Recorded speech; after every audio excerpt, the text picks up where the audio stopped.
You say you're stuck. You repeat it like a fact, like something happened to you. But stuck is a comfortable word. It sounds neutral. It sounds harmless. Avoiding is not. Stuck suggests force. Avoiding suggests choice. And that difference matters. You are not frozen in place. You are standing still on purpose, not consciously, not proudly, but deliberately. There is something you don't want to touch, something you don't want to admit, something you don't want to risk, so you stop. You slow everything down. You call it timing. You call it confusion. You tell yourself you're waiting for clarity. You tell yourself you're being careful. But careful is just fear wearing better clothes. If you were truly stuck, you would feel pressure, real pressure, the kind that forces movement. Instead, you feel dull, heavy, numb. That numbness is not blockage. It's avoidance settling in. You know exactly where things become uncomfortable. Your body reacts before your mind explains it. A tightening, a delay, a sudden urge to distract yourself. That's the edge. That's the line you refuse to cross. And you step back every time. You don't need more information. You don't need more time. You need to face the thing that threatens the image you have of yourself. Because that's what you're protecting. Not your future, not your peace, your identity. The version of you that feels safe. The version that isn't exposed. The version that doesn't fail publicly or privately. So you keep that version intact, at a cost. You tell yourself you're being realistic. You tell yourself you're managing expectations. But what you're really doing is keeping the risk low enough that nothing changes. You say you want movement, but you refuse the price of movement. You want progress without loss, growth without friction. That is not how reality works. Every step forward removes an old excuse. Every action deletes a familiar hiding place. And you like your hiding places. They are predictable. They let you explain yourself without acting. You stay busy, but not committed.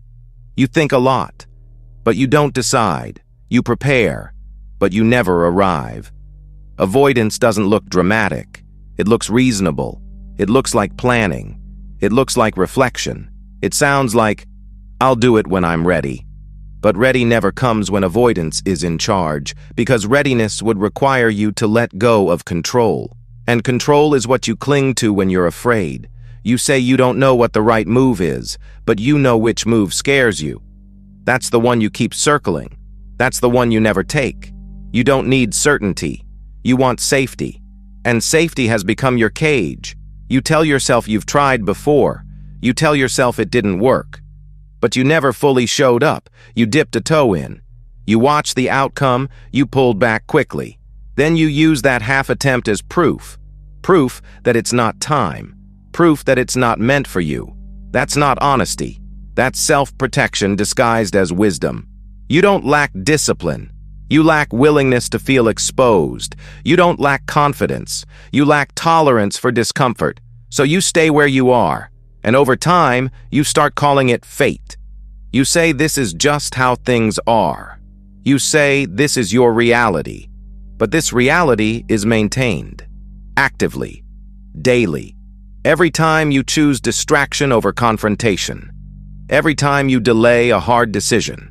Every time you wait for motivation instead of admitting fear. You are not being held back. You are holding something in place. And the longer you do it, the more convincing the story becomes. At some point, you forget you're avoiding anything at all. You start believing your own explanation. That's when avoidance becomes identity. You don't say, I'm afraid. You say, I'm just not that kind of person. You don't say, I don't want to fail. You say, I don't care about that anymore. You lower desire to protect pride.